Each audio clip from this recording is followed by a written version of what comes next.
Good morning बच्चों, sorry good afternoon. सभी बच्चों का स्वागत है। सभी बच्चों का स्वागत है। कृपया आप सभी क्लास में आ जाएं जल्दी जल्दी, तो फिर हम लोग अपनी क्लासेस स्टार्ट करें। ठीक है, 2 मिनट का समय ले लीजिए और सारे बच्चे क्लास के अंदर आ जाइए।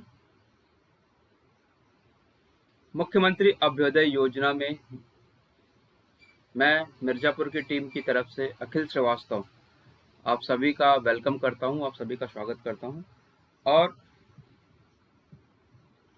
सभी अच्छा करिए, सभी पढ़ाई करिए, सभी अपनी सफलता की ओर बढ़िए। यही एक इच्छा भी है और एक कामना भी है कि आप सभी का विकास हो, आप सभी का डेवलपमेंट हो। ठीक है, तो जैसा कि अभी आपका जो चैप्टर चल रहा है वो हाइड्रोकार्बन चल रहा है, तो आप लोग बस क्लास में एंटर करिए और एक बारी मैसेज करिए सभी को। गुड आफ्टरनून सुपूजन, शिवांगी, सभी को वेरी गुड आफ्टरनून। आप लोग क्लास में आके एक बार लिखें तो फिर मैं मैसेज करें तो मैं क्लास स्टार्ट करूं। देखिए, हाइड्रोकार्बन का जो पार्ट आपका चल रहा है उसमें आपको बेसिक क्या है कि आपका एक रिएक्शन का जो प्रिपरेशन वाली रिएक्शन है वो लगभग खत्म होने वाली है एल्केन का। ठीक है, एल्कीन का जो पार्ट है, एल्कीन वाला जो पार्ट है आपका, वो भी धीरे धीरे स्टार्ट करेंगे, फिर एल्काइन वाला पार्ट स्टार्ट करेंगे। तो अगर आपका एल्कीन वाला पार्ट खत्म हो जाएगा, क्लियर हो जाएगा एल्कीन का, तो आपका एल्काइन वाला भी पार्ट आराम से क्लियर हो जाएगा, कोई भी दिक्कत नहीं आएगी। ठीक है, तो बस 1 मिनट का समय ले लीजिए और आप लोग आ जाइए तो मैं आपकी क्लास स्टार्ट करूं। आप लोग क्लास के अंदर आ जाइए तो क्लास स्टार्ट की जाए आपकी, है ना। आज देखिए अनुराग भी आया हुआ है, अभिषेक, अनुराग, सभी का स्वागत है। इब्राहिम, सुहासिनी, अंचल, मनीषा। एक्चुअली आप लोग बीच में आते हैं, पता नहीं चलता कि कभी कभी मैं लास्ट में मैसेज देखता हूँ, फिर मुझे लगता है अच्छा आप बीच में आ गए, है ना।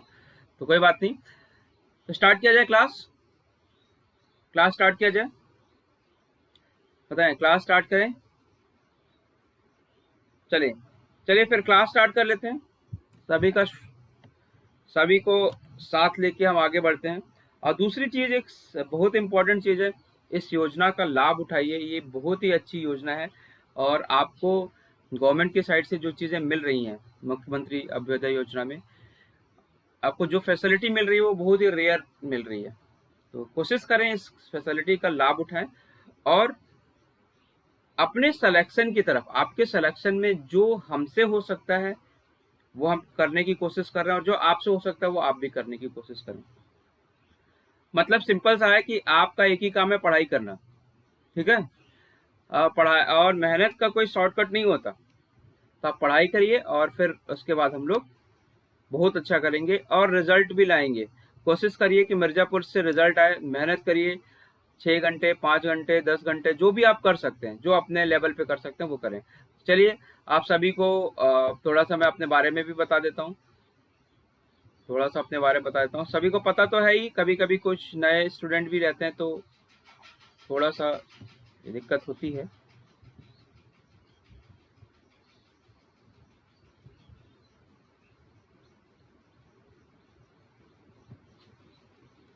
ठीक है, देखिए मैं अखिल श्रीवास्तव हूँ और लगभग 12 ईयर का एक्सपीरियंस है मुझे इस फील्ड में। X faculty FIITJEE south Delhi का हूँ मैं, मतलब साउथ दिल्ली में काफ़ी दिन से पढ़ाया है मैंने, और ऑलमोस्ट टाइम मेरा दिल्ली में, साउथ दिल्ली में ही बीता हुआ है। और वीएमसी में भी मैं फैकल्टी रहा हूँ as a chemistry senior faculty. Narayana में भी एज ए केमिस्ट्री फैकल्टी था मैं। और आपके लेवल पे नीट, जेई और ओलंपियाड या इन सभी के लेवल पे मैं सभी बच्चों को ट्रेन कर चुका हूँ। और मैक्सिमम बच्चे, या मैक्सिमम क्या आप बोल सकते हैं कि कई बच्चे उसमें सेलेक्टेड भी हैं जो आज डॉक्टर या इंजीनियर बन चुके हैं और अच्छी जगह से बन चुके हैं। ठीक है, तो चलिए स्टार्ट करते हैं। हाइड्रोकार्बन, सुहासिनी, शुभी, स्टार्ट क्या करेंगे, हाइड्रोकार्बन। अच्छा, अब हाइड्रोकार्बन में जिनकी क्लास छूट गई या जो भी है, मैंने बताया था कि लास्ट में मैं समराइज कर दूंगा कि क्या चीजें आपकी बन रही हैं, क्या चीजें क्या हो रही हैं, ठीक। तो उस सभी रिएक्शन के बाद मैं लास्ट में इसको समराइज करने की कोशिश करूंगा, सारे रिएक्शन को। तो इसमें एक प्रिपरेशन वाला पार्ट आपका चल रहा था, इसके पहले भी जो कल लेक्चर हुआ था वो प्रिपरेशन हो रहा था, प्रिपरेशन ऑफ हाइड्रोकार्बन। हाइड्रोकार्बन, तो प्रिपरेशन ऑफ हाइड्रोकार्बन जो है, इसमें एक रिएक्शन है कोरी हाउस रिएक्शन। क्या नाम है, कोरी हाउस रिएक्शन। ये कोरे एक साइंटिस्ट थे, तो उन्होंने मतलब एक रिएक्शन दिया जिसका नाम था कोरे हाउस रिएक्शन, या कोरी हाउस भी हम बोलते हैं उसे, ठीक है। तो थोड़ा सा इसको आप कोरे हाउस की बात करेंगे हम लोग अभी, तो देखते हैं कोरे हाउस। और जब नीट में ये क्वेश्चन आएगा तो आपको तुरंत देखते ही पता चल जाएगा कि कोरे हाउस रिएक्शन है, ठीक है, कोरे हाउस रिएक्शन। तो एक बात समझो बच्चों, कोरे बहुत अच्छा साइंटिस्ट था, और एक समय एक ऐसा रिएक्शन था कि कोरे से रिलेटेड बहुत से रिएक्शन, मतलब जहां पढ़िए वहां कोरे रिएक्शन थी, कोरे हाउस रिएक्शन थी, मतलब हर एक जगह इसने अपनी रिएक्शन दे दी। कोरे रिएक्शन, कोरे सिंथेसिस, कोरे दिस सिंथेसिस, कोरे दिस सिंथेसिस। तो बाद में क्या हुआ, इसने इतना रिसर्च कर डाला कि भाई आई पे और सोसाइटी ने, केमिकल सोसाइटी ने बोला कि ऐसा है कि आप एक नोबेल प्राइज दे लीजिए, अब बस करिए, हर जगह कोरे हाउस रिएक्शन, ठीक है। तो एक समय बहुत ही इंपॉर्टेंट रिएक्शन हुआ करती थी ये, और कोरे बहुत मेहनत करने वाले साइंटिस्ट थे। 17-18 घंटे लैब में रह के आपके सिर्फ एक्सपेरिमेंट करते रहते थे, और आप लोग 17-18 घंटे पढ़ाई नहीं करते हैं। ज़्यादा से ज़्यादा हमारे बैच में जो स्टूडेंट हैं, जो अभी पढ़ हैं, वो 6 घंटे, 5 घंटे, 6 घंटे बस उसी में थक जाते हैं। दिन भर इधर उधर करते हैं, 6 घंटे, खूब मेहनत करिए। तो कोरे हाउस रिएक्शन जो होती है, देखिए उसमें हुआ क्या कि कोरे ने क्या किया, उस समय में क्या किया, कोरे ने कोरे हाउस रिएक्शन में जो मेन मेन हमारी जो पार्ट आई थी, इसने एक एल्काइल हैलाइड लिया। देखो पहले तो ये ध्यान रखना है कि कोरे हाउस बनाएगा क्या, ये बनाएगा एल्केन, ये बनाएगा एल्केन, मतलब ये बनाएगा सिंगल बॉन्ड, तो सिंगल बॉन्ड की रिएक्शन है, ठीक। इसने क्या किया, कोरे ने एक एल्काइल हैलाइड लिया, और इस एल्काइल हैलाइड की लिथियम से रिएक्शन करा दी। किससे रिएक्शन करा दी, लिथियम से। साथ साथ आप लोग लिखते भी रहिएगा, इसने कोरे ने क्या किया, लिथियम से रिएक्शन करा दी। तो ऑब्वियस सी बात है, तो आर एल आई बन जाएगा, आर एल आई बन जाएगा, क्योंकि लिथियम क्या करेगा, इस एक्स को क्या करेगा, रिप्लेस कर देगा, लिथियम एक्स को हटा देगा। अगर लिथियम बच्चे एक्स को हटा दिया तो क्या बन गया, आर एल आई, ठीक। आर एल आई जो बना, ये जो रिएक्शन हुई, ये आपका ड्राई ईथर के प्रेजेंस में होती है, ड्राई ईथर, ठीक है। तो लिथियम एल्काइल, एल्काइल लिथियम, ये आपका क्या बनेगा, लिथियम, लिथियम एल्काइल, एल्काइल बन गया, ठीक। अब ये जो लिथियम एल्काइल था, इन्होंने उसी लिथियम एल्काइल को सेकंड स्टेप में, दो तीन स्टेप में रिएक्शन कराई थी इसने। पहले स्टेप में तो लिथियम एल्काइल बनाया, और फिर लिथियम एल्काइल की रिएक्शन इसने कॉपर के कंपोनेंट से कराया, ठीक है। इसने क्या कराया, कॉपर के कंपोनेंट से कराया, क्यूप्रस ऑक्साइड, क्यूप्रस ऑक्साइड से रिएक्शन कराया, और यहाँ पे एक कंपोनेंट बना आर R2CuLi, क्या बनेगा, R2CuLi, R2CuLi, ठीक है। इसमें क्या है, R2CuLi में देखो ये क्या हुआ, 2 मोल, जैसे एक तुमने आर लिया तो यहाँ कितने आर आ गए, 2 आ गए, एक आर लिया तो कितने आर आ गए, 2 आर आ गए, तो R2CuLi बन गया आपका। इस रिएजेंट का आप जरा ध्यान से सुनना नाम, इस रिएजेंट को हम बोलते हैं गिलमान रिएजेंट। क्या बोलेंगे, गिलमान रिएजेंट, गिलमान। अच्छा, दूसरी चीज ये ध्यान रखना कि अगर आप आरएक्स से रिएक्शन नहीं कराते हो तो आप सीधे सीधे गिलमान से भी रिएक्शन करा सकते हो। तो गिलमान रिएजेंट ले लो और आपका प्रोडक्ट को वो बना देगा। तो गिलमान रिएजेंट लेना है, या आप कोरी हाउस रिएक्शन में ये ध्यान रखिएगा कि आपको गिलमान रिएजेंट लेना है डायरेक्ट, और गिलमान रिएजेंट से आपको क्या करना है, प्रोडक्ट को बनाना है। आफ्टर दैट जब इसने गिलमान रिएजेंट की रिएक्शन कराई,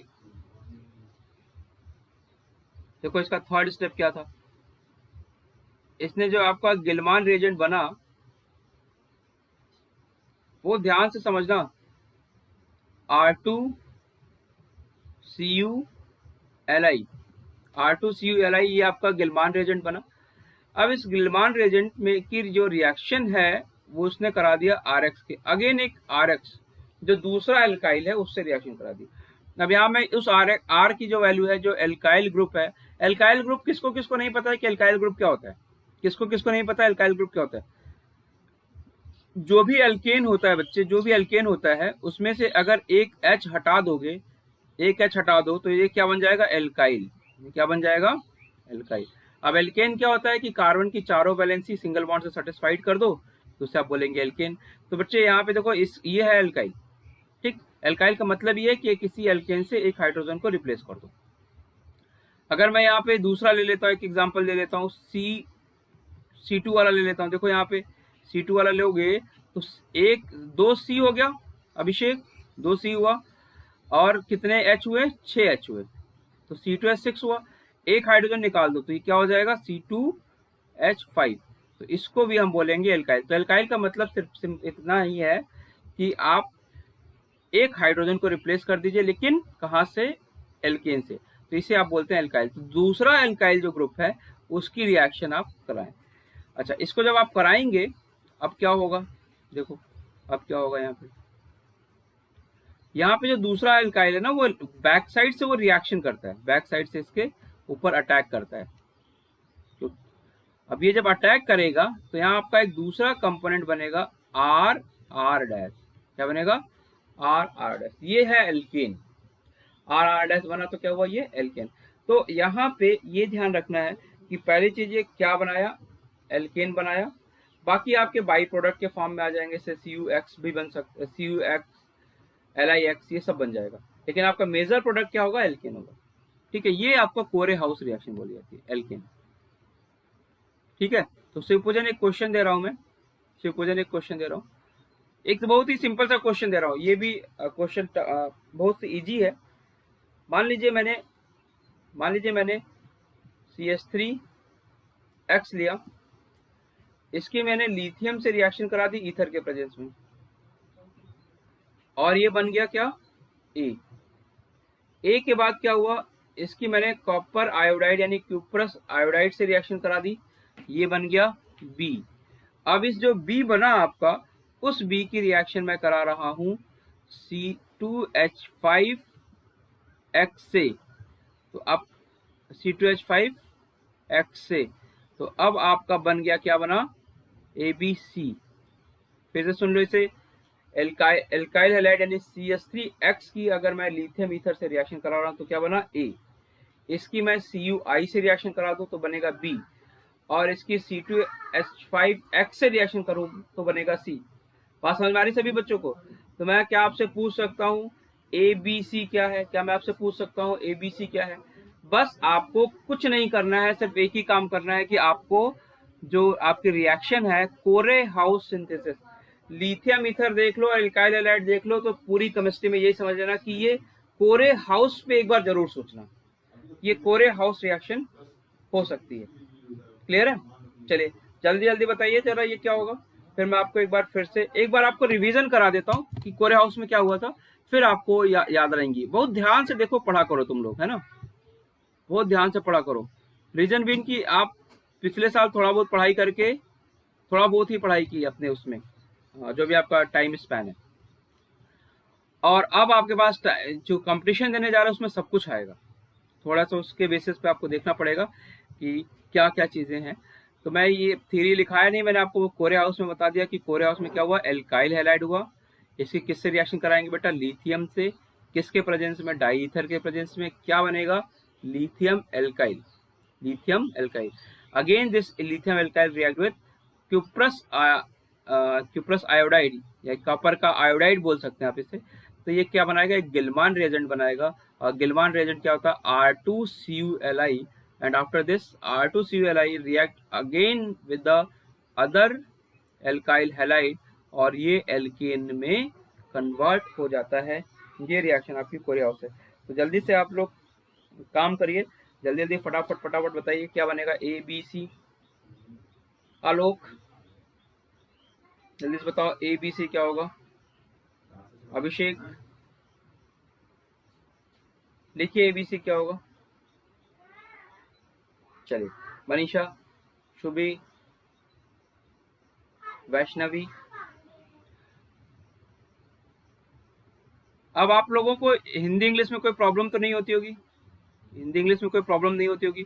और अगर होती भी है तो आपके पास मेरा नंबर है, ग्रुप में है, आप मुझे पर्सनली एक बारी मुझे मैसेज कर दीजिए, कॉल कर दीजिए कि सर थोड़ा सा और हिंदी टर्म को यूज़ करें। बट इस टाइम फ्रेम को याद रखते हुए कि आपको अभी बहुत कुछ पढ़ाई करनी है, लग जाइए, पढ़ाई करते रहिए। अच्छा, ए की बात करूं मैं तो क्या आपका ए क्या होगा, CH3Li होगा क्या, CH3Li होगा क्या, एल्काइल लिथियम होगा। देखो कोरे हाउस में यही तो बनाया था। और फिर क्यूप्रस आयोडाइड को रिएक्शन कराओ, बी बनेगा। तो ये हो गया ए, ये हो गया ए।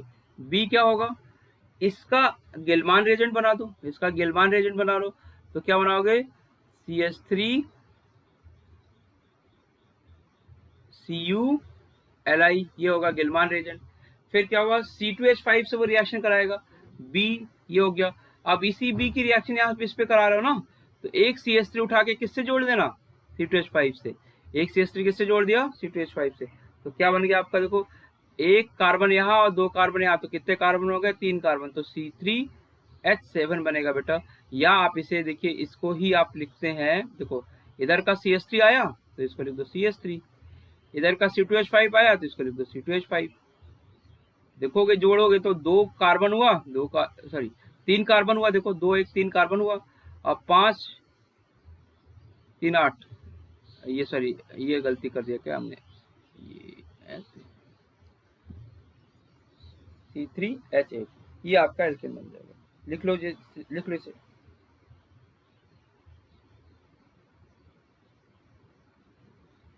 लिख लीजिए इसे। ये हो गया आपकी कोरे हाउस सिंथेसिस, कोरे हाउस सिंथेसिस हो गया। सुबी, सुहासिनी, शिवांगी, चलो कोरे हाउस हो गया। अब मैं आपको ये पूरे प्रिपरेशन की रिएक्शन खत्म हो गई, पूरे प्रिपरेशन की रिएक्शन खत्म, ठीक है। और जैसे ही मैं खाली हो जाता हूँ आपको एक एक चैप्टर का प्रीवियस ईयर के क्वेश्चन भी कराऊंगा। तो प्लीज उस प्रीवियस ईयर चैप्टर से पहले आप रिवाइज करके आए। क्लास में ऐसा नहीं हो कि एकदम ब्लाइंडली आ जाइए, ब्लाइंडली मत आइए, क्योंकि आप बिना पढ़े आएंगे तो आपको बाई चांस ये भी हो सकता है कि किसी भी रीजन की वजह से आपका वो चैप्टर छूट गया हो या आपने नहीं पढ़ा। तो प्लीज़ उस जाके वीडियो को रिवाइज कर लीजिए। जब मैं आपको बोलूँ कि मैं EAS का क्वेश्चन कराने जा रहा हूँ तो EAS का रिवाइज करके आइए। जब मैं बोलूँ हाइड्रोकार्बन का रिएक्शन क्वेश्चन कराऊंगा तो हाइड्रोकार्बन का रिवाइज करके आइए। जब मैं बोलूँगा कि आपको GOC का क्वेश्चन कराऊंगा तो GOC एटलीस्ट रिवाइज करके आइए, ठीक है। तब थोड़ा सा आपको समझने में भी अच्छा लगेगा, पढ़ाने में भी अच्छा लगेगा और आपको पढ़ने में भी अच्छा लगेगा, ठीक है। रीजन भी देखो बेटा, एक सभी बच्चे याद रखो, you are here only for the result. आप यहाँ पे सिर्फ और सिर्फ अपने रिजल्ट के लिए, और अगर आप रिजल्ट के लिए मेहनत ही नहीं करेंगे तो आपका एग्जाम मैं तो देने जाऊंगा नहीं। बात समझ में आ रही है? तो आप लोग मेहनत करें और चीज़ों को कोशिश करें कि जल्दी जल्दी खत्म कर ले।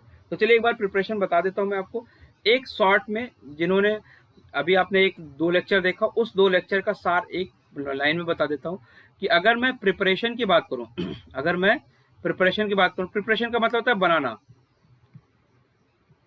प्रिपरेशन का मतलब होता है बनाना। तो इससे मैंने आपको कुछ बहुत कॉमन सी रिएक्शन कुछ पढ़ाई थी। एक पढ़ाया था Wurtz reaction, Wurtz reaction. Wurtz reaction में क्या किया तुमने, एल्काइल हैलाइड लिया, एल्काइल हैलाइड लिया, ठीक है। उसकी किससे रिएक्शन कराई, सोडियम से। किसके प्रेजेंस में, ईथर के प्रेजेंस में। क्या बन गया था, RR। ये थी वुड्स रिएक्शन। क्या बन गया था, RR। ये जो रिएक्शन है वो इंक्रीजिंग सीरीज की रिएक्शन है, इंक्रीजिंग सीरीज की रिएक्शन है, क्योंकि जो तुम एक R ले रहे हो रिएक्टेंट में, यहाँ कितना बन गया था, 2 R बन गया था। और यहाँ पे देखो, इसको बनाने के लिए क्या करोगे, यहाँ पे 2 मोल लोगे। 2 मोल अलग सी चीज है और 2 R अलग सी चीज है। ये बात मेरी समझो कि यहाँ मेरे पास एक मोबाइल है, एक और मोबाइल आ जाएगा तो मेरे पास 2 मोबाइल हो जाएगा, एक और आ जाएगा तो 3 मोबाइल हो जाएगा। तो अगर मैं मोल की बात कर रहा हूँ तो 1 2 3 मोल है, लेकिन इस पर्टिकुलर कंपोनेंट में कितने कार्बन है वो देखा जाएगा रिएक्टेंट में। तो इसमें भले मैं इसका 2 मोल ले रहा हूँ, लेकिन रिएक्टेंट में कितने कार्बन है, एक। तो क्या बना देगा, आर आर। ये वुड्स रिएक्शन थी। उसके बाद मैंने तुम्हें पढ़ाया था डीकार्बोक्सिलेशन रिएक्शन, एक डीकार्बोक्सिलेशन पढ़ाया था मैंने,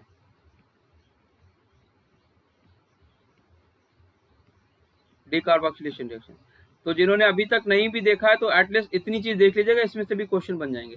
डीकार्बोक्सिलेशन का मतलब होता है, डी का मतलब होता है निकालना, कार्बोक्सिलेशन मतलब कार्बोनिल ग्रुप को। कार्बोनिल ग्रुप को निकालोगे तो कैसे निकालोगे, CO2 के फॉर्म में। कार्बोनिल ग्रुप को निकालोगे तो कैसे निकालोगे, CO2 के फॉर्म में।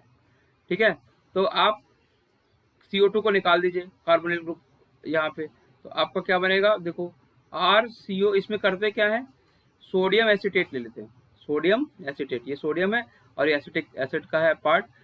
एसिटिक एसिड क्या होता है, विनेगर। विनेगर मतलब सिरका, सिरका आप लोग खाते हैं ना, सिरका, गाँव में सिरका खाते हैं, तो ये विनेगर है। तो एसिटिक एसिड मतलब CH3COOH होता है, ये R की जगह CH3 लिख लीजिए, तो आपका ये एसिटिक एसिड होगा। या इसे हम बोलेंगे सोडियम सॉल्ट ऑफ एसिड। इसको अगर तुम सोडा लाइम से रिएक्शन कराओ, NaOH और CaO का मिक्सचर ले लो, तब क्या होगा तुम्हारा, डीकार्बोक्सिलेशन, मतलब ये वाला ग्रुप हट जाएगा, ये वाला ग्रुप क्या होगा, हट जाएगा, डीकार्बोक्सिलेशन ये वाला ग्रुप हट जाएगा, ये वाला हट जाएगा, और तुम्हारा क्या बन जाएगा, R बनेगा। ये जो R था और एक H बन जाएगा इसके साथ, CO2 के फॉर्म में निकलेगा। CO2 बेसिकली निकलता है किसके फॉर्म में, Na2CO3 के फॉर्म में। तो ये आपको याद नहीं रखना है कि Na2CO3 के फॉर्म में, बस आपको याद रखना है डीकार्बोक्सिलेशन रिएक्शन, RH। तीसरी रिएक्शन मैंने आपको बताई थी, तीसरी रिएक्शन मैंने बताई थी ग्रिग्नार्ड रिएजेंट से, ग्रिग्नार्ड रिएजेंट। तो ग्रिग्नार्ड रिएजेंट को क्या बोलते हैं बच्चे, RMgX। क्या बोलेंगे, RMgX। R क्या है, एल्काइल है। पूरी केमिस्ट्री में एक सिर्फ ग्रिग्नार्ड रिएजेंट ऐसा है जिसके एल्काइल पे नेगेटिव चार्ज होता है, जिसके एल्काइल पे नेगेटिव चार्ज होता है। मैंने बताया था वहां पे कि एल्काइल जो ग्रिग्नार्ड रिएजेंट है वो आपका एज अ बेस का भी काम कर सकता है और एज अ न्यूक्लियोफाइल का भी काम कर सकता है। बेस और न्यूक्लियोफाइल में थोड़ा डिफरेंस भी मैंने आपको बता दिया था, क्लियर।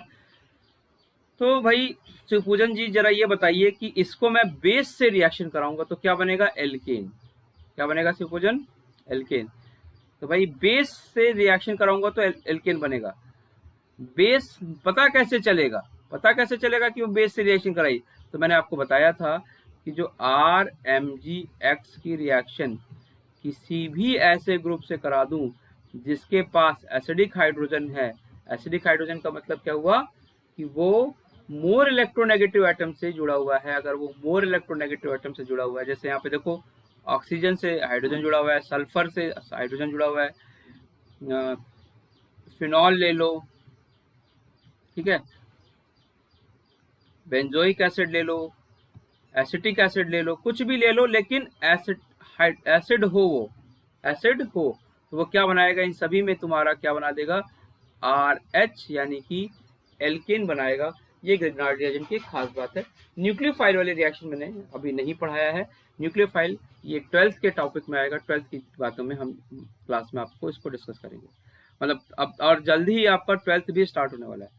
तो बिफोर स्टार्टिंग द 12th आपको कोशिश ये करनी चाहिए कि आपको GOC एटलीस्ट पढ़ के रखिए, GOC पढ़ के रखिए और GOC से रिलेटेड क्वेश्चंस भी करके रखिए। क्वेश्चन मैं कराऊंगा, मे भी हो सकता है 1-2 दिन में ही करा दूंगा, 1-2 दिन में ही करा दूंगा। और कोशिश कीजिए कल की क्लास में आप GOC पढ़ के आइए, सो दैट मैं क्वेश्चन करा सकूं।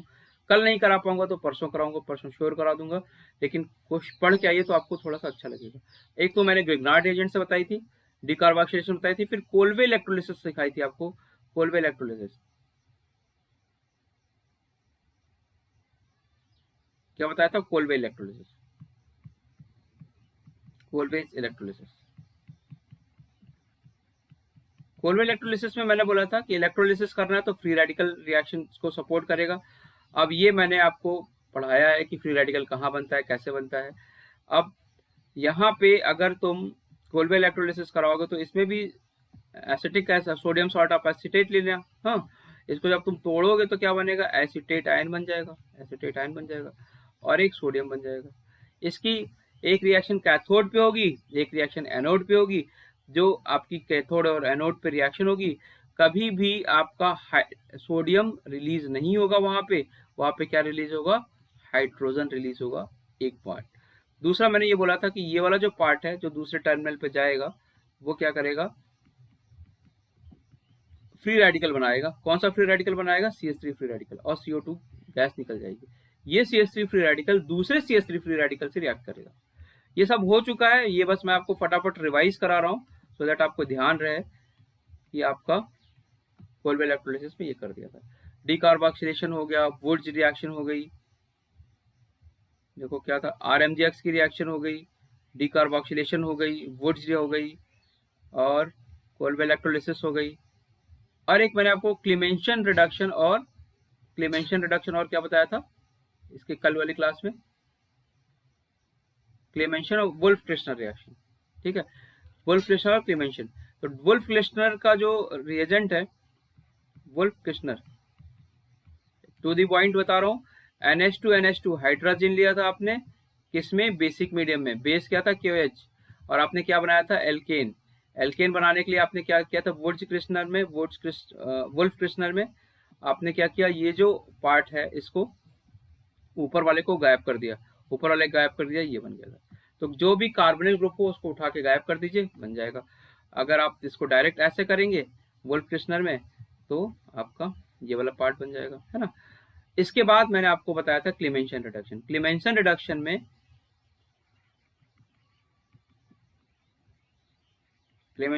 में क्या होता है, HCl होता है, मतलब ये रिएक्शन बेसिक मीडियम में होती है, ये एसिडिक मीडियम में होती है, प्लस जिंक का एमेल्गम होता है, जिंक एमेल्गम। जिंक एमेल्गम क्या होता है, जैसे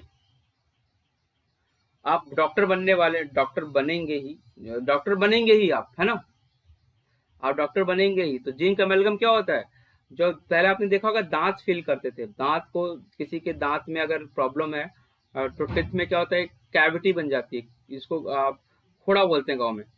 जो कैविटी बन जाती है ना, तो कैविटी को फिल करते हैं वो। तो पहले क्या करते थे, वो उसमें चांदी भर देते थे, उसमें सोना भर देते थे, तो वो क्या करता था, चमकता था थोड़ा, सोना तो चमकता था और बड़ा अजीब सा लगता था। ठीक है, लोग बोलते थे ना इनके सोने के दांत हैं, तो वो सोना भर देते थे उसमें, या उसमें चांदी भर देते थे। बाद में अब तो वो कुछ और भी टेक्निक आ गई है, सोना चांदी नहीं भरते हैं, अब वो कुछ और जैसे दांतों से रिलेटेड कुछ कंपोनेंट होते हैं उनको ही भरते हैं। तो जब भी हम बनाते हैं ना, पहले जो बनाते थे उस मेटल को हम Hg के साथ रिएक्शन करके बनाते थे।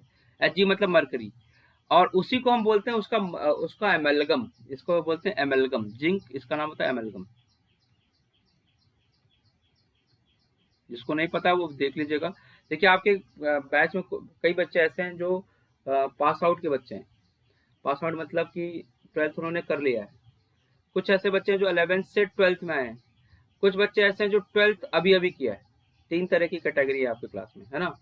तो कई बच्चों को चीज़ें पढ़ाते समय जैसे मैंने सोचा जिंक एमेल्गम आपको आता है, हो सकता है कुछ बच्चों को ना पता हो, तो मैं कहीं ना कहीं आपको बताऊंगा जरूर।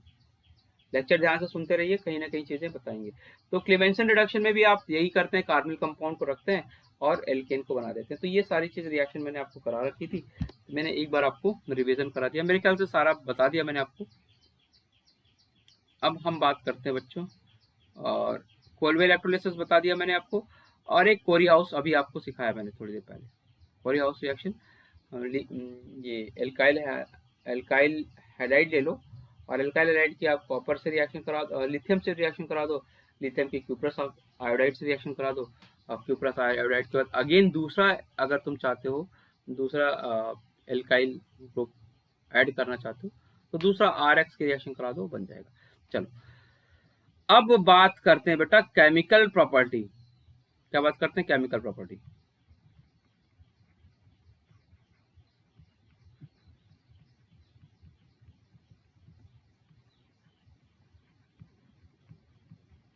बहुत आराम से, बहुत धीरे धीरे पढ़ो, समझ जाओगे सब कुछ। ठीक है, एक बार 1 मिनट का आपको रेस्ट दे देता हूँ, क्योंकि आप रिएक्शन पढ़ रहे हैं तो आपको याद भी करनी है सारी चीजें।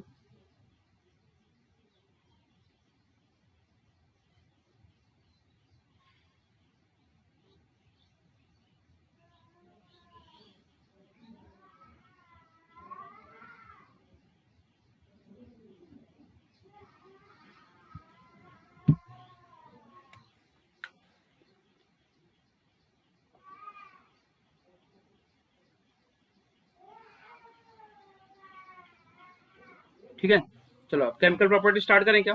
केमिकल प्रॉपर्टी स्टार्ट करें। देखो इसमें जो केमिकल प्रॉपर्टी है, इसमें सबसे इंपॉर्टेंट प्रॉपर्टी है हैलोजिनेशन। जो जो बता रहा हूँ बच्चों, थोड़ा थोड़ा रिवाइज भी करते रहो। ठीक है मनीषा, अभी आपको कुछ समय तक रिएक्शन थोड़ी सी लगे कि ये रटना है ऐसा है, उसके बाद इसमें फिर टेक्निकल चीजें आ जाएंगी। टेक्निकल चीज मतलब ये है, यहीं पे क्यों बनेगा, वहां पे क्यों बनेगा, मेजर क्यों हुआ, माइनर क्यों हुआ, तमाम तरह की रिएक्शन आ जाएंगी। मेजर माइनर का मतलब जो कम और ज्यादा कौन क्यों बनेगा, उस सभी में जीओसी यूज होगा, सभी में जीओसी होगा। अब कुछ कुछ बेसिक रिएक्शन पूछी जाती है आपकी। तो हेलोजिनेशन की अगर मैं बात करूं, ध्यान से देखो, हेलोजिनेशन की बात करूं तो हेलोजिनेशन जो होता है तुम्हारा, पहले तो एल्केन ले लो, सॉरी ये एल्केन ले लो किसी। हेलोजिनेशन का मतलब होता है इसमें हेलोजन ऐड करना, है ना। हेलोजन ऐड करना मतलब X2 से तुम रिएक्शन करा रहे हो। X2 का मतलब क्या हुआ, ये क्लोरीन हो सकता है, फ्लोरीन हो सकता है, ब्रोमीन हो सकता, sorry fluorine, bromine, iodine, fluorine, bromine, iodine. Normally आपका फ्लोरीन नहीं होता है, बिकॉज फ्लोरीन आपकी एक्सप्लोसिव रिएक्शन शो करता है। एक्सप्लोसिव मतलब होता है, एक्सप्लोसिव मतलब क्या होता है सुबी, एक्सप्लोसिव मतलब क्या होता है, कौन सी रिएक्शन, ये एक्सप्लोसिव रिएक्शन है। एक्सप्लोसिव मतलब होता है जैसे बम होता है ना, बम, बम, बम ये एक्सप्लोजन करता है। विस्फोटक, विस्फोटक वो हिंदी में बोलते हैं, विस्फोटक रिएक्शन होती है। तो भैया जब हेलोजिनेशन आप कराएंगे तो आप क्या कर दो, एल्केन ले लो, और इस एल्केन की रिएक्शन किससे करा दोगे, किसी भी हेलोजन से करा दो, फ्लोरीन को छोड़ के। मान लो तुमने क्लोरीन से रिएक्शन करा दी, ठीक, क्लोरीन से रिएक्शन करा दी, तो क्लोरीन जब इससे रिएक्शन करेगा तो ये रिएक्शन कहाँ के प्रेजेंस में होती है, एच के प्रेजेंस में होती है। क्लोरीन किससे रिएक्शन करेगा, एच के प्रेजेंस में रिएक्शन करेगा। तो क्या करेगा, एच के प्रेजेंस में ये जो क्लोरीन है बेटा, इस हाइड्रोजन को क्या करेगा, हटा देगा, एक हाइड्रोजन को हटा देगा और खुद जाके वहां पे जुड़ जाएगा। तो ये कंपाउंड क्या बन जाएगा आपका, CH3Cl, ये कंपाउंड बन जाएगा आपका CH3Cl। ठीक है, अब चूंकि ये रिएक्शन एच के प्रेजेंस में हो रही है मनीषा, ये रिएक्शन किसके प्रेजेंस में हो रही है, एच के प्रेजेंस में हो रही है, तो इसका मतलब है ये रिएक्शन किसके प्रॉपर्टी में जाएगी, फ्री रेडिकल। कौन सी रिएक्शन जाएगी, फ्री रेडिकल। और चूंकि इस क्लोरीन ने हाइड्रोजन को रिप्लेस किया था, इसलिए इस रिएक्शन का क्या नाम होगा, किसी को रिप्लेस करने वाला रिएक्शन का क्या नाम बोलते हैं, सब्स्टिट्यूशन रिएक्शन। क्या बोलेंगे, सब्स्टिट्यूशन रिएक्शन। तो this is known as, H के प्रेजेंस में क्या हुआ था, फ्री रेडिकल सब्स्टिट्यूशन रिएक्शन हुआ। क्लोरीन ने क्या किया, हाइड्रोजन को हटा दिया और क्या बन गया, एल्काइल क्लोराइड, ये आपका क्लोराइड बन गया है ना, एल्काइल क्लोराइड। अगर दूसरा एक्स लेते तो हैलाइड्स हो जाता। अब जरा ध्यान से सुनो दूसरी बात, इतनी बात तो समझ में आ गई, एनसीईआरटी में भी लिखा होगा, Cl डाल दिया और आपने CH3 बना दिया। ठीक है, ये एनसीईआरटी में भी रिएक्शन है। दो तीन चीजें ध्यान रखिए, जो क्लोरीन है, क्लोरीन और ब्रोमीन में किसकी साइज छोटी होती है, निखिल, क्लोरीन और ब्रोमीन में किसकी साइज छोटी होती है, जल्दी से बताओ, क्लोरीन और ब्रोमीन में किसकी साइज छोटी होती है, क्लोरीन और ब्रोमीन में क्लोरीन की साइज छोटी होती है और ब्रोमीन की साइज क्या होगी, बड़ी होगी। क्लोरीन की साइज छोटी होगी, ब्रोमीन की साइज बड़ी होगी। तो तेज कौन दौड़ेगा, तेज कौन चलेगा उस रिएक्शन में, तेजी से कौन चलेगा, जल्दी से बताइए, क्लोरीन या ब्रोमीन। एक मोटा आदमी बैठा दो, एक एक हेल्दी आदमी बैठा दो और दोनों को दौड़ा दो, रेस लगा लो, कौन जल्दी जीतेगा, क्लोरीन, यानी छोटा वाला। तो क्लोरीन की जो रिएक्शन होती है, ये होती है, ध्यान से सुनो बच्चों, क्लोरीन की जो रिएक्शन होती है ये होती है रिएक्टिव, रिएक्टिव। और जो ब्रोमीन की रिएक्शन होती है ना, ये होती है सेलेक्टिव। सेलेक्टिव। क्लोरीन की रिएक्शन क्या होगी, रिएक्टिव। ब्रोमीन की रिएक्शन क्या होगी, सेलेक्टिव। फर्क क्या होता है इसमें, इसको एक लोकल लैंग्वेज में आपको समझाने की कोशिश करता हूँ। मान लो अंचल आप एग्जाम देने गई हैं, ठीक है, आप एग्जाम देने गई हैं, आपकी केमिस्ट्री बहुत अच्छी है या आपकी बायो बहुत अच्छी है, तो आप क्या करेंगी, आपको सिलेक्शन लेना है, तो आप क्या करेंगी, बायो में रिएक्टिव होंगी या सिलेक्टिव होंगी, बताइए अंचल, बायो में आप रिएक्टिव होंगी या सिलेक्टिव होंगी, बायो में आप रिएक्टिव होंगी। क्यों, क्योंकि आपको मैक्सिमम क्वेश्चन आते होंगे, आप अगर आपकी बायो अच्छी है तो इसका मतलब क्वेश्चन आते हैं, तो आप क्या करेंगे, रिएक्टिव होंगे। लेकिन अगर आपका कोई सब्जेक्ट वीक है, मान लीजिए XYZ कोई भी वीक है या आपको उसमें उतने अच्छे कंफर्ट नहीं है, तो क्या करेंगे, आपको सिलेक्शन लेना है, तो आपको सेलेक्टिव होना पड़ेगा, कि आपको सेलेक्ट करना पड़ेगा कि इन 10 क्वेश्चन में इन 6 क्वेश्चन को कर लूं, 4 क्वेश्चन को जाने दूं। क्योंकि अगर बाई चांस आपने उन 4 क्वेश्चन को कर दिया जिसमें आप कंफर्म नहीं थे, तो आपको आपका जो मार्क्स आना था वो माइनस में हो जाएगा। तो उस केस में आपको क्या करना पड़ेगा, सेलेक्टिव बनना पड़ेगा। तो this bromine is act as a selective, ये ब्रोमीन आपका सेलेक्टिव होता है और क्लोरीन रिएक्टिव होता है। बस इतनी सी बात याद रखना, मेडिकल में ये पूछा जाता है, जेई में इसका कितने परसेंट कितने डिग्री होता है ये पूछा जाता है, लेकिन यहाँ पे आपको इन चीजों को ध्यान रखना पड़ेगा। तो क्लोरीन की बेटा रिएक्शन सेलेक्टिव, सॉरी रिएक्टिव, और ब्रोमीन की सेलेक्टिव। ठीक, अब एक चीज और बता रहा हूँ, जैसे देखो यहाँ कि अब ये क्या है, इसको बॉन्ड लाइन रिप्रेजेंटेशन है, इसको बोलते हैं बॉन्ड लाइन रिप्रेजेंटेशन। क्या बोलेंगे, बॉन्ड लाइन रिप्रेजेंटेशन। तो अनुराग ये बताओ इसमें कितने कार्बन है, 1 2 3 4, 4 कार्बन है, तो तुम पहले 4 कार्बन लगा लो। जिसको जैसे समझ में आया वैसे समझो, जिसको जैसे समझ में आया वैसे समझो। और यहाँ पे एक हाइड्रोजन को हटा के, एक हाइड्रोजन को हटा के यहाँ पे CH3 लगा दूं। देखो ये दोनों कंपाउंड सेम है। अब मैं इसकी अगर क्लोरीन से रिएक्शन कराऊं, अब मैं क्लोरीन से रिएक्शन कराऊं, तो क्लोरीन भाई ये रिएक्टिव होता है, कहीं पे भी जा सकता है। अगर आपको क्वेश्चन सब आता है तो चाहे आप पहले क्वेश्चन से करिए चाहे लास्ट क्वेश्चन से करिए, चाहे बीच से करिए चाहे दाएं से करिए चाहे बाएं से करिए, सब जगह कर लेंगे। लेकिन लेकिन लेकिन अगर आप को रिएक्शन नहीं आता तो क्या करेंगे, सेलेक्ट करेंगे पोजीशन को, यहीं जाना चाहिए, यहाँ जाना चाहिए, यहाँ जाना चाहिए। तो क्लोरीन के साथ क्या होगा सुपरपोजिशन, ये यहाँ पे भी जा सकता है, यहाँ पे भी जा सकता है, यहाँ पे भी जा सकता है, यहाँ पे भी। तो क्या करेगा, ढेर सारे प्रोडक्ट को बना सकता है। क्यों, क्योंकि ये रिएक्टिव है, क्योंकि ये रिएक्टिव। देखो तो बेटा पहले में मैंने यहाँ बना दिया, दूसरे में देखो मैंने यहाँ बना दिया, दूसरे में सॉरी ये यही है ना, अरे बात समझ आ रही है आप लोगों को, क्यों यहाँ बना रहा हूं। देखो 1 2 3 4, 1 2 3 4, फिर एक कार्बन गड़बड़ हो गया, अभी गायब हो जाएगा पूरा। ओके 1 2 3 4, ठीक है। तो देखो ये कहाँ पे आएगा भाई, यहाँ पे सेकंड नंबर वाले कार्बन पे आ जाएगा। तो कहाँ पे जोड़ दोगे, यहाँ पे जोड़ दोगे। अरे बात समझ, इसको कहाँ पे जोड़ दोगे, क्लोरीन को यहाँ पे जोड़ देना, ठीक है प्रभु। और तीसरा क्या करेंगे आप लोग, फिर इसको यहाँ पे जोड़ दीजिएगा, एक और प्रोडक्ट बन जाएगा। तो ये सारा यहाँ पे क्या करेगा, ढेर सारा प्रोडक्ट बन जाएगा जब वो क्लोरीन से रिएक्शन कर रहा होगा। मैं यही बना दे रहा हूँ। जिसको जिसको इस तरह के स्ट्रक्चर में प्रॉब्लम हो, जिससे भी इस तरह के स्ट्रक्चर में प्रॉब्लम हो, वो प्लीज यहाँ पे आ जाइए, ऐसे देख लीजिए, यहाँ पे लगाइए, फिर यहाँ पे लगाइए, फिर यहाँ पे लगा दीजिए, फिर यहाँ पे लगा दीजिए, ठीक है।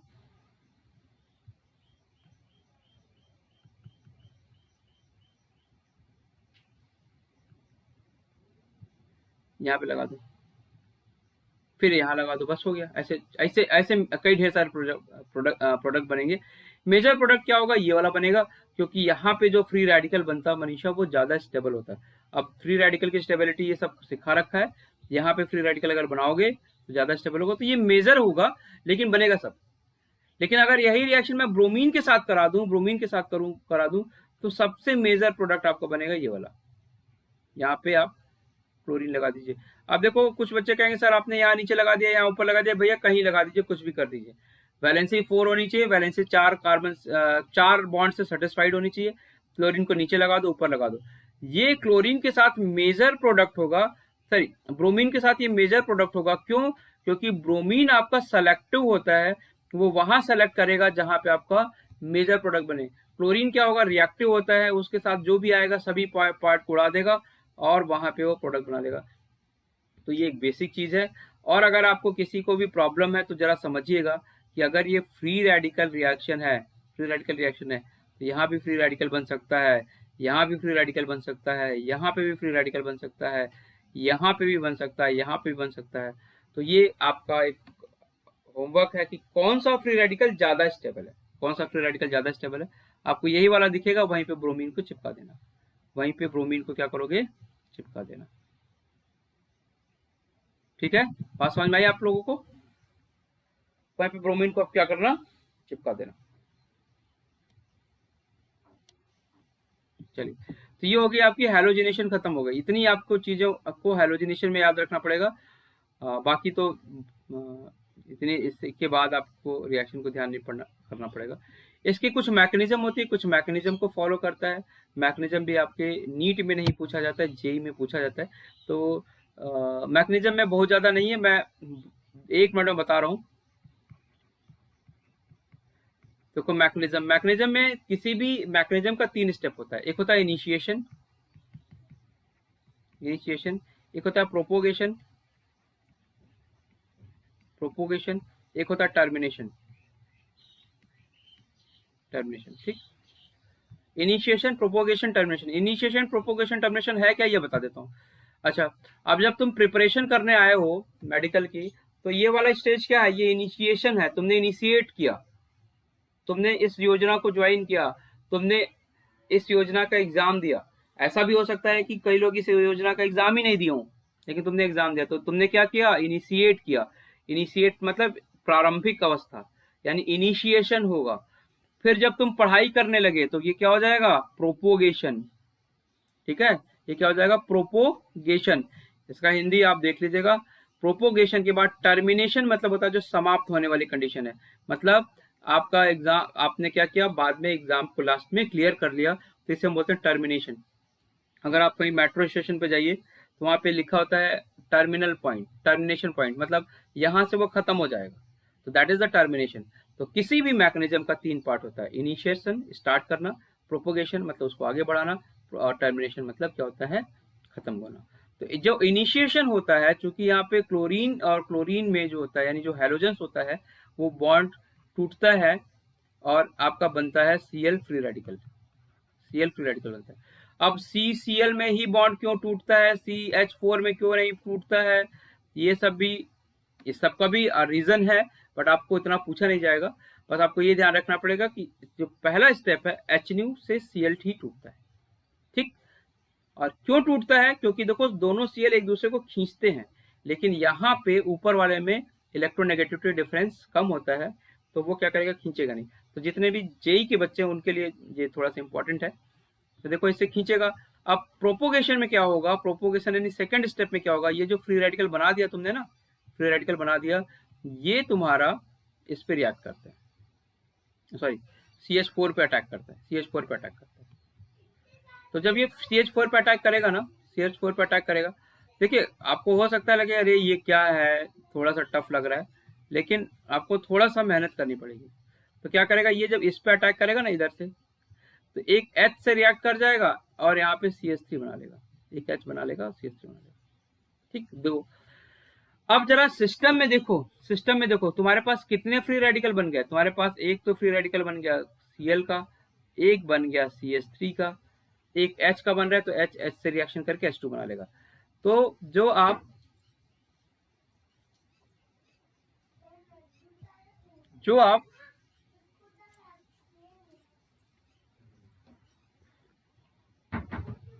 देखो Cl को अगर Cl से ही रिएक्शन करा दी मनीषा, तो क्या बनेगा, Cl2 बन जाएगा। Cl को Cl से रिएक्शन कराओगे तो क्या बनेगा, Cl2 बनेगा। CH3 को अगर CH3 से ही रिएक्शन करा दिए, CH3 को CH3 से ही रिएक्शन करा दिए, तो क्या बनेगा, CH3 बन जाएगा। CH3 को H से रिएक्शन करा दोगे तो क्या बन जाएगा, CH3 को H से रिएक्शन करा दोगे तो क्या बन जाएगा, CH4 बन जाएगा। तुम्हारा पर्पज भाई Cl को Cl से ही रिएक्शन कराना था, तो रिएक्शन कराने की कोई जरूरत नहीं है, पहले तो Cl2 पर प्रेजेंट ही है। बाकी सारी चीज रिएक्टेंट में प्रेजेंट है। आपको क्या करना है, प्रोडक्ट बनाना है, तो आप क्या इनमें से किसी भी रिएक्शन को फेवर नहीं करेंगे। एक इसका ले लो और एक इसका ले लो, मतलब CH3 फ्री रेडिकल और Cl फ्री रेडिकल ले लो। तो मतलब क्या करना है तुम्हें, मतलब क्या करना है, इसको अभी मैं आपको क्या करना है जरा देखो। आप एक CH3 फ्री रेडिकल लो, दूसरे Cl फ्री रेडिकल से अटैक करा दो, एल्काइल हैलाइड आपका बन जाएगा। So please write down to this one, इसको आप राइट डाउन कर लीजिए मैकेनिज्म में। बस टू दी पॉइंट मैंने बताया है। पहले में क्या होगा, 3 स्टेप में होगा, इनिशिएशन, प्रोपोगेशन, टर्मिनेशन। इनिशिएशन में क्या होगा, टूटेगा, क्या टूटेगा, क्लोरीन। प्रोपोगेशन में क्या होगा, वही क्लोरीन फ्री रेडिकल CH4 पर अटैक करेगा, इथाइल एल्काइल फ्री रेडिकल बना देगा। Again this alkyl free radical in the termination reaction, this alkyl free radical क्या करेगा, अटैक करता जाएगा और ये मेजर प्रोडक्ट को बना देगा। तो ये हो गया आपका इनिशिएशन। हो गया हैलोजिनेशन खत्म, आपका हैलोजिनेशन खत्म हो गया, आपका हैलोजिनेशन खत्म हो गया।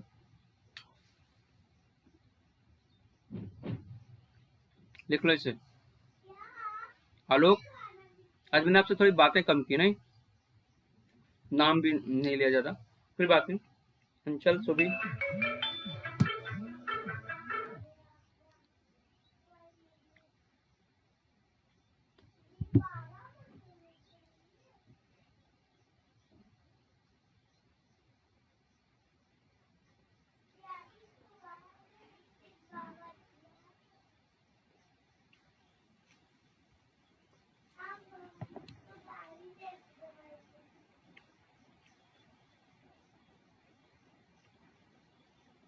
चलिए अब देखिए कुछ रिएक्शन ऐसी है जो आपको सिर्फ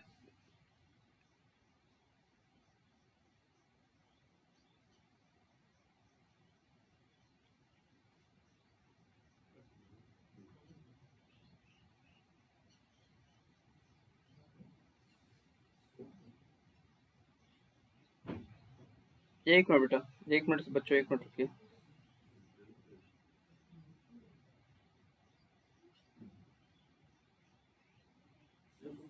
ठीक है, चलो अब कुछ रिएक्शन पढ़ लेते हैं हम लोग, जिसको एक रिएक्शन है कंबशन। कंबशन हिंदी मीडियम वाले देखिए इसे, कंबशन को बोलते हैं दहन। कंबशन एनर्जी का कंबशन एनर्जी को बोलते हैं दहन ऊर्जा। तो कंबशन का मतलब दहन वाली जो रिएक्शन, दहन का मतलब जलाना, दहन का मतलब होता है जलाना। तो एक बहुत ही कॉमन और बहुत ही इंपॉर्टेंट रिएक्शन है कंबशन रिएक्शन। इसमें ध्यान रखिएगा, एक लाइन बता रहा हूं मैं, if any organic compound combust, if any organic compound combust it always gives CO2 and H2O। हमेशा CO2 और H2O आएगा अगर ऑर्गेनिक कंपाउंड को कंबस्ट कर रहे हो तो। ठीक है, तो कंबशन का मतलब होता है दहन। दहन में क्या होगा, अच्छा दहन में दूसरी चीज, सबसे इंपॉर्टेंट चीज है इसमें, सफिशिएंट यानी एक्सेस ऑफ ऑक्सीजन की जरूरत होगी, एक्सेस ऑफ ऑक्सीजन की जरूरत होगी। कंबशन में क्या होगा, एक्सेस ऑफ ऑक्सीजन। मतलब मेरे हाथ में जो कप है ना, कप, ये भी अगर ऑर्गेनिक कंपाउंड है, तो अगर मैं इसको एक्सेस ऑफ ऑक्सीजन से रिएक्शन करा दूं तो CO2 और H2O ही बनेगा। तो कंबशन की एक बड़ी खास बात है, कंबशन और ऑक्सीडेशन में डिफरेंस भी होता है यही, कि if any organic compound react it form CO2 और H2O। तो मान लो तुमने क्या किया, कोई भी एल्केन ले लिया, मान लो तुमने कोई एल्केन ले लिया, C2H6 ले लिया। अब इसकी एक्सेस ऑफ ऑक्सीजन से रिएक्शन करा दो, हमेशा प्रोडक्ट क्या बनेगा, CO2 and H2O, CO2 and H2O। यहाँ पे देखो 2 कार्बन है, इसको बैलेंस कर लो इक्वेशन को, 2, और यहाँ 3 है तो इसे 3 कर लो। अब देखो तुम्हारे पास 2 2 4 3 7 7 है, तो this is known as 7/2, it is 7/2। ये है रिएक्शन कंबशन की। एक चीज हमेशा याद रखना, कंबशन और ऑक्सीडेशन में सिर्फ इतना ही फर्क होता है, कंबशन में तुम एक्सेस ऑफ ऑक्सीजन लेते हो, मतलब बहुत अधिक मात्रा में ऑक्सीजन यूज करते हो, लेकिन जो ऑक्सीडेशन करोगे उसमें एक लिमिटेड अमाउंट में आप ऑक्सीजन को यूज करते हैं, लिमिटेड अमाउंट में आप ऑक्सीजन को यूज करते हैं। कंबशन में हमेशा हमेशा हमेशा CO2 और H2O ही बनता है, लेकिन लेकिन ऑक्सीडेशन में CO2H2O नहीं बनेगा, अलग सा प्रोडक्ट बनेगा। तो ये बेसिक डिफरेंस होता है कंबशन और ऑक्सीडेशन। या मैं छोटा सा ऑक्सीडेशन भी बता देता हूँ। अब इसको एक एग्जांपल से भी समझा देता हूँ, एक लोकल लैंग्वेज के एग्जांपल समझाता हूँ। जैसे देख लीजिए, जैसे देखो मेरा हाथ है ये, या ये वाला हाथ है, इस पे कोई गर्म चीज गिर जाए, अगर गर्म चीज गिर जाए तो ये थोड़े अमाउंट में ही क्या करेगा, गिरेगा तो थोड़ा अमाउंट में ही ऑक्सीजन को लेगा।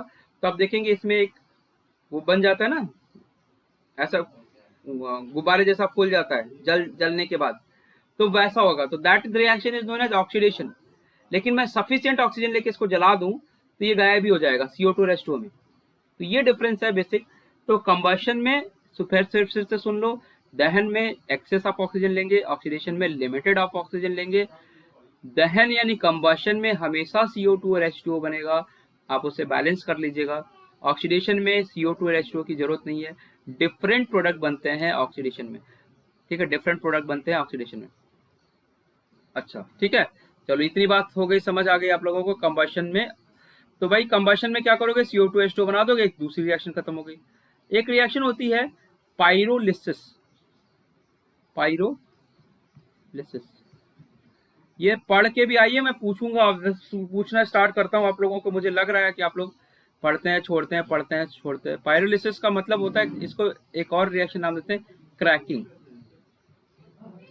क्रैकिंग, अच्छा क्रैकिंग का मतलब क्या होता है, जरा जैसे मैं बोलूं, जैसे आप बोलते हैं ना कि पंखा क्रैक कर गया, तो मतलब क्या हुआ, टूट गया। मतलब अभी टूट के टूटा एकदम नहीं है, मतलब टूट जाएगा। क्रैक हो गया मतलब यहां से आपको निशान दिखने लगेगा, क्रैकिंग। तो पायरोलिसिस या क्रैकिंग का मतलब है, पायरो का मतलब होता है बेटा हीट, हीट, ठीक है, पायरो का मतलब होता है हीट। लिसिस का मतलब होता है तोड़ना, लिसिस मतलब होता है ब्रेक करना। जैसे मैंने बोला डंडालिसिस, डंडालिसिस का नाम सुना है, डंडे से तोड़ना, डंडे से आपकी पिटाई की जाए तो यह डंडालिसिस बोला जाएगा। पायरोलिसिस का मतलब हुआ हीट से तोड़ो, हीट से तोड़ दो तो that is known as pyrolysis. ठीक है, तो पायरोलिसिस का मतलब क्या है, हीट से तोड़ो, मतलब उसे गर्म कर दो। तो अगर किसी सैचुरेटेड कंपाउंड को गर्म कर दोगे बेटा तो वो दो पार्ट में टूट जाएगा। जैसे ये कंपाउंड है, इसको मैं पायरोलिसिस कराऊंगा तो एक पार्ट इधर टूट गया, एक पार्ट इधर टूट जाएगा। तो अब मैं ये नहीं कह सकता कि एकदम बीच से ही टूटेगा, मैं भाई ये इस साइड से भी टूट सकता है, इधर से भी टूट सकता है। तो ये देखो यहाँ पे जहां से मेरा अंगूठा है, ये अदर्स देखो, तो हो सकता है ऐसे अगर मैं करूं तो ये वाला पार्ट और ये ऊपर वाला पार्ट टूट जाए, हो सकता है ऐसे और ऐसे टूट जाए। तो भाई पायरोलिसिस में होता है हीट के थ्रू तोड़ना। तो अगर मैं हीट के थ्रू, अब मैं यहाँ एक बड़ा सा कंपाउंड ले लूं, अब पायरोलिसिस का मतलब ऐसा नहीं कि CH4 का पायरोलिसिस कराने लोगो, एक ही कार्बन है, बोला कि सर मैं तोड़ दूंगा, सर आपने बोला है, तो एक कार्बन को नहीं तोड़िएगा, जब उसमें ढेर सारे कार्बन हो तब।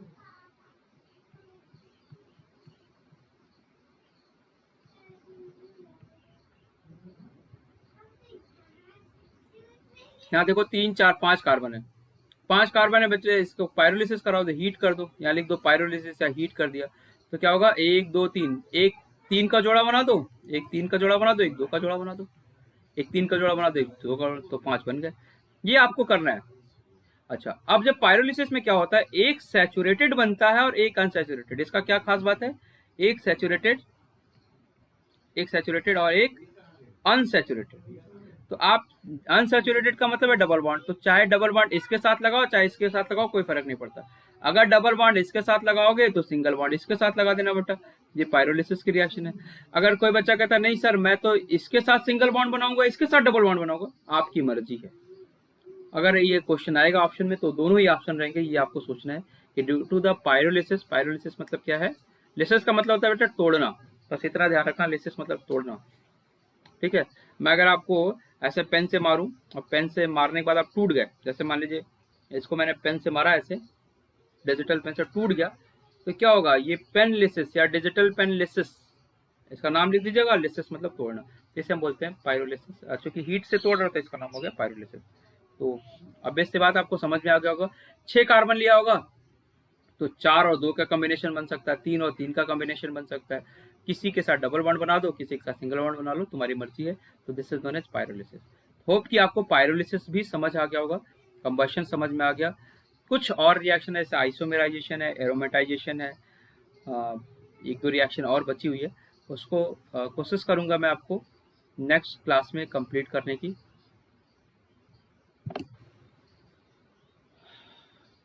देखिए पढ़ाते पढ़ाते पढ़ाते भूल जाता हूँ मैं।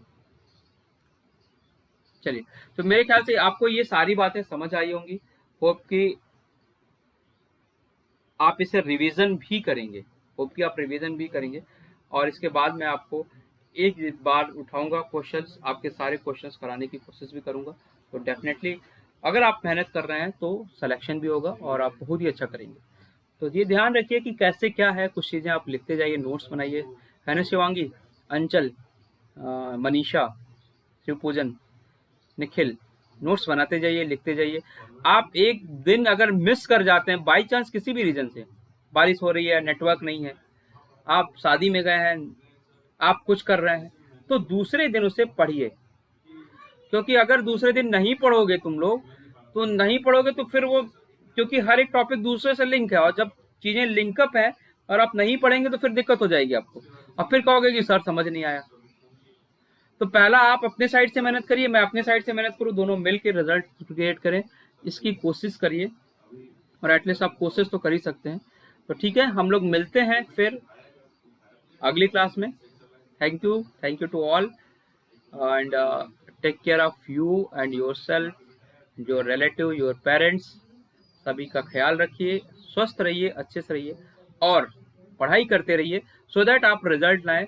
रिजल्ट के लिए आप पढ़ रहे हैं यहाँ पे, तो बहुत ही। और दूसरी चीज, एक चीज मैं आपको और बोलूंगा, जिसको अगली क्लास में और रिपीट कर दूंगा, कभी भी ये मत सोचिए कि ये पर्टिकुलर स्टूडेंट आपसे तेज है। कोई तेज, कोई कमजोर नहीं होता, तो समय की बात है। कोई बच्चा ऐसा भी हो सकता है यूपी बोर्ड का ये रिएक्शन पहली बार पढ़ रहा है, और कोई बच्चा तीसरी बार पढ़ रहा है, तो ऑब्वियस सी बात है, the student who read it at least 3 time, वो मच बेटर होगा 1 टाइम वाले से। तो कोई दिक्कत नहीं है, आराम से पढ़िए।